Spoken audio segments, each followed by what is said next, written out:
बात इसी साल की है। एक महिला थी जिसकी बेटी की 2 साल पहले मौत हो चुकी थी। अच्छा खासा अमीर परिवार था। बीकानेर में यह महिला रहा करती थी। नाम रेणु चौधरी। 2023 तक 2 साल हो चुके थे। जो इनकी बेटी जिसकी डेथ हुई थी उसे पालतू कुत्तों का बड़ा शौक था। तो अपने पास अलग अलग ब्रीड के वो कुत्ते रखती थी। 4 कुत्ते एक साथ पाला करती थी। उसकी मौत के बाद वो कुत्ते उसके पति अपनी मदर इन लॉ के पास ले आए कि बेटी को बड़ा प्यारा था ये सारा। अब इधर मदर इन लॉ यानी रेणु चौधरी की तबीयत थोड़ी ख़राब होने लगी। अब उन्हें लगा कि बीच बीच में अस्पताल भी जाना था, इधर उधर अब इन 4 कुत्तों का कौन ख्याल रखे। तो उन्होंने कहा कि एक काम करो, तुम ये 4 कुत्ते किसी और को दे दो जब तक। तो जो दामाद था उसने कहा ठीक है। उसने 3 कुत्ते अपने एक दोस्त को दे दिए और चौथा खुद रखने लगा अपने दूसरे घर पर जहाँ वो रहता था। और उसने अपने एक सर्वेंट से कहा कि इसकी देखभाल करना। धीरे धीरे वक्त बीता। अब ये लेडी ठीक हो गई। जब ठीक हो गई तो इन्होंने कहा अपने दामाद से कि वो 4 कुत्तों को वापस ले आओ। तो वो लेकर आया 3। अब उन्होंने कहा चौथा कहाँ है। और उनकी बेटी का सबसे फेवरेट कुत्ता चौथा था जिसका नाम जिग्गी था। तो उसने कहा कि असल में वो एक आर्मी अफसर थे, उन्हें वो पसंद आया और उस वक्त आपने कहा था किसी को दे दो, तो मैंने उनको दे दिया और उनका ट्रांसफ़र कहीं और हो गया। पता नहीं किस इंडिया के किस हिस्से में वो पोस्टेड है, तो बड़ा मुश्किल है। तो उन्होंने भी कहा चलो ठीक है, किसी ने तो ख्याल रखा। अब वो 3 कुत्तों के साथ खुश। तभी एक रोज़ उनमें से एक कुत्ता बीमार पड़ गया। अब उन्होंने डॉक्टर को बुलाया, उस पेट स्पेशलिस्ट को। अब वो आया घर में। जब वो आया तो उसने उस कुत्ते को देखा। फिर अचानक उस डॉक्टर ने उस लेडी से कहा कि आई एम सो सॉरी, मैं आपके उस फेवरेट और प्यारे कुत्ते जिसका नाम जिकी था उसकी जान नहीं बचा पाया, बड़ा बीमार था और उसकी मौत हो गई।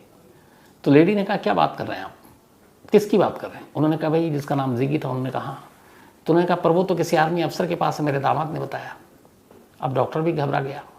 बोले नहीं, वो मेरे पास आया था लेकर और मैंने उसको देखा था, उसका इलाज भी किया लेकिन बचा नहीं पाया, उसकी मौत हो गई। अब इतना कहकर डॉक्टर चला गया। अब उस लेडी के दिमाग में तमाम तरह की बातें घूमने लगी। दामाद वापस लौटा तो उन्होंने पूछा कि उस चौथे कुत्ते का तुमने क्या किया। तो उसने बताया कि एक आर्मी अफसर को दे दिया। तब उन्होंने कहा तुम झूठ बोल रहे हो, उसकी तो मौत हो चुकी है। फिर उन्होंने पूरी कहानी सुनाई कि जिस डॉक्टर से तुमने इलाज करवाया था वो डॉक्टर आज एक दूसरे बीमार कुत्ते को देखने आया था और उसने मुझे सारी सच्चाई बता दी। अब वो झेप गया। फिर उसने कहा, बहाना बनाने लगा। तब लेडी ने कहा नहीं, अब मुझे एक शक हो रहा है। और शक ये कि क्या जिस तरीके से इस कुत्ते की तुमने जान ले ली, कहीं मेरी बेटी का कत्ल भी तो तुमने नहीं किया, कहीं उसकी मौत भी नेचुरल नहीं बल्कि एक कत्ल का मामला है। उसने कहा कैसी बात कर रहे हैं। कह नहीं, अब मुझे तुम्हारी किसी बात पर भरोसा नहीं। अब उन्होंने उन सारी चीज़ों को याद करना और कड़ियों को जोड़ना शुरू किया और फिर कहानी 2 साल पहले फ्लैशबैक में चली गई। बात 2020 की थी। बीकानेर में ये परिवार रहता था जिसमें स्वपन चौधरी, रेणु चौधरी और उनकी एक बिटिया थी। उसका नाम था मोनालिसा चौधरी। तो मोनालिसा अमीर घर से, माँ बाप ने उसकी हर ख्वाहिश पूरी की। तो वो बीकानेर और जयपुर आना जाना रहा करता था। थोड़ी सी आज़ाद ख्याल की थी। 2020 में उसकी मुलाकात एक नौजवान से होती है जिसका नाम भवानी सिंह शेखावत है। भवानी सिंह शेखावत से मुलाकात के बाद अचानक उसे प्यार हो जाता है। घर वाले इस रिश्ते के लिए तैयार नहीं थे लेकिन मोनालिसा की जिद थी और फिर घर वालों की मर्जी के खिलाफ मोनालिसा भवानी सिंह शेखावत से दिसंबर 2020 में शादी कर लेती है। शादी के बाद घर वालों को बता देती है। अब माँ बाप ने भी कहा कि चलो बेटी की खुशी। इधर जयपुर हाईवे के आसपास इनकी बड़ी ज़मीन थी, मोनालिसा के माँ बाप की। एक ज़मीन का बड़ा टुकड़ा उन्होंने अपनी बेटी को भी दे रखा था। लेकिन मोनालिसा को एक सच्चाई मालूम नहीं थी और वो ये कि जिस शख्स से उसने प्यार किया और शादी की वो ऑलरेडी पहले ही 2 बार शादी कर चुका है। एक पहली शादी के बाद उसने एक दूसरी शादी अपने ही गांव की एक लड़की से की और उससे उसका बच्चा भी है। और उस दूसरी पत्नी का नाम पूनम। तो ये बात छुपी हुई थी लेकिन दूसरी बीवी को ये बात पता चल गई और धीरे धीरे ये बात छुपती कहाँ है, क्योंकि आपके पास जब 3 पत्नियां हों तो कहाँ तक झूठ बोलेंगे। तो कभी यहाँ जाना कभी वहाँ जाना। इस चक्कर में इसने क्या किया कि भवानी ने कहा कि अब बीकानेर से निकलते हैं और जयपुर में ही ले जाकर रखते हैं इसको, ताकि ज़्यादा कुछ बखेड़ा ना हो। अब वो मोनालिसा को अपने साथ जयपुर ले आया और जयपुर के एक पॉश इलाके में एक अपार्टमेंट किराए पर लिया और दोनों अब मियाँ बीवी वहीं रहने लगे। अब यहाँ रहने के दौरान मोनालिसा को अब सारी चीज़ें पता चल चुकी थी कि इसकी एक और भी पत्नी है। अब उसने भैरव सिंह शेखावत के ऊपर रोक टोक और ये सारी चीज़ें लगानी शुरू कर दी कि तुम यहाँ नहीं जाओगे, तुम वहाँ नहीं जाओगे। तो वो अपनी बीवी की नज़रों के सामने ही हर वक्त रहता, मतलब कब कहाँ जा रहा है उससे सब उसकी बीवी को पता होना चाहिए। करीब शादी को अब 2-3 महीने बीत गए। फरवरी 2021 आ गया। 4 फरवरी 2021 को एक रोज़ अचानक रेणु चौधरी जी के पास बीकानेर में फ़ोन आता है। फ़ोन करने वाला था भवानी सिंह शेखावत, यानी मोनालिसा का पति। वो अपनी सास से कहता है कि मोनालिसा को कोरोना हो गया है, और 21 कोरोना का दौर था ही, बल्कि 21 सबसे ख़तरनाक था। अब कोरोना में कोई किसी के पास तो आता जाता भी नहीं है, ना देखने, ना तीमारदारी के लिए, ना हाल पूछने के लिए। जब कांधा देने वाला ही कोई नहीं आता था तो फिर देखने के लिए कौन आएगा। सब 2 गज या किलोमीटर की दूरी पर ही थे। तो उसने बताया कि तबीयत ठीक नहीं है और अस्पताल में है, और फिर उसने अचानक खबर दी कि बच नहीं पाई, मोनालिसा कोविड की वजह से मर गई। अब हालात ऐसे थे कि घर वाले देखने भी नहीं आ सकते थे, और हालात ऐसे थे कि 4 लोग कांधा भी नहीं दे सकते थे, क्योंकि कोरोना का मामला था। घर वालों ने सब्र कर लिया। फिर उसने बताया कि उसने जयपुर के ही एक जो निगम का शमशान है वहाँ ले जाकर उसका अंतिम संस्कार कर दिया। अंतिम संस्कार करने के बाद बाकायदा वो अस्थियों को विसर्जित करने के लिए हरिद्वार भी गया। अब ये सारी चीज़ें हो गई, धीरे धीरे वक्त बीतता रहा। लेकिन जब इस डॉग वाली जिगी की खबर उसकी माँ को पता चली और पता चला कि उसने झूठ बोला, वो कुत्ता मर चुका है, तब उन्हें अपने दामाद पे शक हुआ। उन्होंने अपने पति से बात की।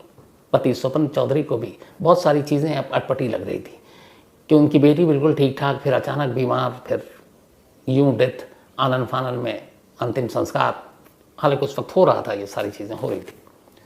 फिर भी उन्हें कुछ डाउट लगा। उन्हें यह भी लगा कि जब वो भवानी से बात करते हैं और भवानी की माँ से, तो दोनों की अलग अलग बातचीत होती। वो कहता है कि इस दिन से कोरोना था, वो कहता उस दिन से था, इस दिन हॉस्पिटल ले गया, उस दिन वहाँ ले गया, उस दिन सिलेंडर की कमी थी, उस दिन नहीं थी। तो माँ बेटे की भी बातों में बड़ी सारी विरोधाभास चीज़ें थी। स्वपन चौधरी को लगा कि कुछ गड़बड़ है। अब जब उनकी बीवी ने कहा कि मुझे तो पूरा यकीन है इस शख्स ने मोनालिसा के फेवरेट कुत्ते तक के बारे में झूठ बोला, मुझे लगता है इसने कुछ किया है, उन्होंने पुलिस में कंप्लेंट कर दी। अब 2 साल पुराना मामला, पुलिस भी ढीली ढाली, अपना कुछ करे नहीं। लेकिन स्वपन चौधरी के ठीक ठाक रसूख थे। उन्होंने राजस्थान के डीजीपी से मुलाकात की और डीजीपी को पूरी कहानी सुनाई, और उन्होंने कहा कि मैं चाहता हूं कि इस मामले की इन्वेस्टिगेट की जाए। डीजीपी का हुक्म आया। कहा गया बीकानेर और जयपुर पुलिस, भैया मामले की जांच करो। अब साहब का हुक्म है, किसकी हिम्मत। अब पुलिस ने जांच करनी शुरू की। अब 2 साल बीत चुके थे, क्या करें। तो सबसे पहले तो पुलिस ने बयान लेना शुरू किया। तो जब बयान लिया तो भवानी सिंह शेखावत ने पूरा स्टेटमेंट दिया कि कैसे 4 फरवरी को बीमार पड़ी, फिर ये सारी चीज़ें। इसके बाद माँ का बयान लिया गया। अब माँ और बेटे के बयान में वाकई अलग अलग बातें थी। फिर पुलिस की टीम हॉस्पिटल पहुंची। उस वक्त कोरोना में कब कैसे लिस्ट, तो उसमें कहीं मोनालिसा का नाम ही नहीं। फिर उससे पूछा गया भैया कि शमशान में, तो वो शमशान पहुंचे। पता चला कि शमशान में भी कोई ऐसी आईडी प्रूफ या ऐसा कोई नाम वाम दिया गया नहीं। अब बड़ी परेशानी, कोई पुख्ता सबूत मिल नहीं रहा है, और सिर्फ हवा में किसी को अरेस्ट नहीं कर सकते। पुलिस की तफ्तीश चलती रही। अब पुलिस ने उस वक्त के CDR निकाले, कॉल डिटेल निकाले, तो फिर उसमें कई चीज़ें मिली कि उन तारीख को ये लोग कहाँ थे। तो जो बयान था उसके उलट CDR रिपोर्ट कुछ और कह रही थी। और तफ्तीश की तो पता चला कि दिसंबर से पहले 2020 में, जब इसने शादी की उससे 2-3 महीने पहले, मोनालिसा ने एक ज़मीन का टुकड़ा बेचा था और उसकी कीमत थी करीब 1 करोड़ रुपये। वो 1 करोड़ रुपये मोनालिसा को मिल गए। उसने उसमें से 30 लाख रुपए अपनी माँ रेणु चौधरी को दिए, 70 लाख खुद रखे। उसमें से कुछ EMI और बाकी चीज़ें थी उसने खर्च किए। बाकी वो खर्चीली थी, शौक बड़े थे, तो उसने अपने पैसे खर्च करने शुरू किए। इधर जो शेखावत था, भवानी सिंह, उसे इस सारी डील और इन पैसों के बारे में जानकारी थी। उसे ये भी पता था कि मोनालिसा के अभी और भी ज़मीन है। तो जब ये पता चला तब उसने उसको अपने प्यार के जाल में फांसना शुरू किया। फिर उससे प्यार का नाटक किया। मोनालिसा को भी लगा वो उससे सच्चा प्यार करता है। फिर दोनों करीब आए, दोस्ती हुई, और दिसंबर में एक मंदिर में दोनों ने शादी कर ली। लेकिन असली नीयत और नज़र जो है उसकी पैसे पर थी, मोनालिसा के। अब मोनालिसा का डील हो चुका, 30 लाख माँ को दे दिए, बाकी कुछ खर्च कर दिया। उसके पास गाड़ियाँ भी अच्छी थी। अब फरवरी आते आते मोनालिसा को जब सच्चाई पता चली कि उसकी और भी शादियाँ हो चुकी हैं तो फिर वो सख्त हो गई। उसने कहा अब तुम कहीं नहीं जाओगे, यहीं रहोगे। पैसे वैसे ठीक ठाक थे। अब उसका घर से बाहर निकलना भी बंद, बाकी चीज़ें भी, फिर वो उधर पैसे भी खर्च हो रहे हैं। उससे लग रहा है कि जिस के लिए शादी की मालूम हो तो सारे पैसे खत्म कर डालेगी, हाथ भी कुछ नहीं आएगा। तो इसी चक्कर में उसने कहा कि अगर इसे हटा देते हैं तो ये सारे पैसे जो अभी भी करीब 50 लाख के आसपास पड़े हुए हैं वो उसके हो जाएंगे। तब उसने प्लान करके जयपुर में एक अपार्टमेंट में एक घर लिया। घर लेने के बाद अब उसे कत्ल करने का तरीका सोचने लगा। इत्तेफाक से कोरोना का लहर शुरू हो चुका था, 2020 में भी था, फिर 2020 एंड में थोड़ा कम हुआ, लेकिन फिर 21 में शुरू हो गया था। तो उसे ख्याल आया कि इस वक्त अगर किसी को कोरोना के नाम पे मारे तो दूर दूर से कोई देखने भी नहीं आएगा, पुलिस भी नहीं आती है, कोरोना में हुई मौत के पोस्टमार्टम भी नहीं होते। तो लगा ये एकदम सही टाइम है। उसे पता था कि मोनालिसा अपने दूध में रसगुल्ला डालकर खाती है, इसी का फ़ायदा उठाया। एक रात उसने उसके दूध में, यही 4 फ़रवरी की बात है, बल्कि 3 फरवरी की रात 2021 में उसने उसके दूध में बहुत सारी नींद की गोलियां डाली और रसगुल्ला डाल दिया ताकि स्वाद पता ना चले। वो दूध पीने और रसगुल्ला खाने के बाद मोनालिसा गहरी नींद में चली गई। इसके बाद उसने उसका तकिया से मुंह दबाया और जब तक दबाता रहा जब तक कि उसकी मौत नहीं हो गई। अब मौत के बाद उसे लगा क्या करें, तो उसने अपने 2 दोस्तों को शामिल किया और फिर बताया बाकी अपने ख़ानदान को, सबको, कि मोनालिसा सीढ़ियों से गिर गई। एक तरफ बता रहा है कि कोरोना हुआ है ससुराल वालों को, इधर कह रहा सीढ़ियों से गिर गई, क्योंकि अचानक अब इनसे झूठ नहीं बोल सकते थे, क्योंकि एक दिन पहले सबने देखा ठीक है दोनों साथ हैं, कोरोना का पेशेंट अलग हो जाता है। तो उसे लगा क्या करें, तो उसने कहा सीढ़ियों से गिर गई, सर में चोट लगी और मौत हो गई। इसके बाद वो सीधे अगले दिन एक जयपुर के म्यूनिसिपल शमशान घाट में लाश को ले जाता है और वहाँ ले जाने के बाद अब शमशान में भी ये कहता है कि ये कोरोना वाली डेथ है, तो शमशान के कर्मचारी भी साइड हो जाते हैं। खैर अर्थी चिता के हवाले। उसके बाद ये लौट आता है, फिर अगले दिन जाकर अस्थियाँ चुनता है, फिर ये हरिद्वार जाता है और फिर अपने ससुराल फ़ोन करके कह देता है। तो जब ये सारी चीज़ें और पैसे की कहानी और ये बातें एक सीडीआर से मिली तो पुलिस ने उसके दोस्त को उठाया, दोस्त को थोड़ा खातिरदारी की, उसने मुंह खोल दिया। फिर इसको उठाया, भवानी सिंह शेखावत ने भी अपना फिर मुंह खोला और एक्सेप्ट कर लिया कि उसने ही मोनालिसा को कत्ल किया था। इकरार जुर्म के बाद सभी को गिरफ्तार कर लिया गया, जेल भेज दिया गया। अब लेकिन इसके बाद इसे कत्ल ने कैसे शमशान और कब्रिस्तान के नियम बदल डाले। जब पुलिस इस मामले की जांच कर रही थी तो पुलिस शमशान गई। शमशान में उसने पूछा इन तारीखों को कितनी अर्थियाँ आई, क्या आया, तो पता चला वहाँ कोई डेटा ही नहीं है। कुछ लोगों के नाम हैं तो पता गलत है। तो ऐसे में बहुत सारे ऐसे कत्ल या इस तरह की चीज़ें हो सकती हैं जिसमें गलत नाम पता पहचान बताकर कोई भी कातिल किसी को कत्ल करे और लाश कहीं और ठिकाने लगाने की बजाय सीधे ले जाकर शमशान में ही चिता के हवाले कर दे, कुछ मिलेगा ही नहीं। उसी तरह किसी कब्रिस्तान में जाकर दफना दे, कभी पता ही नहीं चलेगा कि कौन सी कब्र में लाश दफन है। तो जब ये कमज़ोरी पता चली तो राजस्थान पुलिस और एडमिनिस्ट्रेशन की तरफ से एक ऑर्डर आया और उस ऑर्डर में ये कहा गया कि अब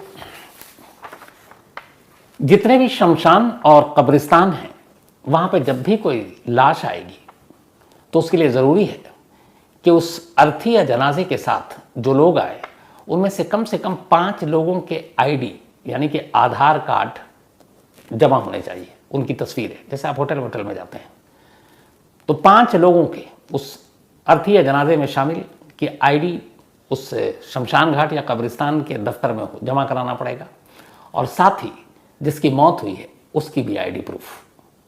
तो 5 लोगों के आईडी प्रूफ और प्लस मरने वाले के आईडी प्रूफ। इसके बिना कोई भी जो चिता है ना वो शमशान में जलेगी ना कब्रिस्तान में दफनाई जाएगी। तो मोनालिसा के इस कत्ल के बाद पहली बार प्रशासन को लगा कि ये ज़रूरी है और उसके बाद से फिर ये नियम और कानून बनाया गया।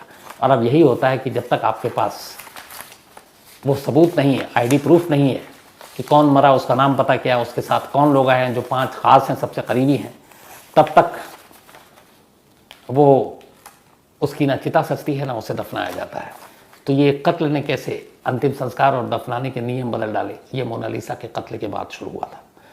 तो कहानी में फिलहाल इतना ही, लेकिन कहानी खत्म करूं उससे पहले वही अपना सिलसिला। तो आज भावना और राघवेंद्र इन दोनों का जन्मदिन है, बर्थडे है, दोनों कज़न हैं। तो आप दोनों को बहुत बहुत बधाई। ऊपर वाला हमेशा अच्छा रखे और ये मुकुंद शर्मा जी ने भेजा है दोहा कतर से। इसके अलावा योगेश प्रजापत, इनका भी जन्मदिन है, तो हैप्पी बर्थडे योगेश जी। और ये भेजा मोहम्मद अनवर रईस ने।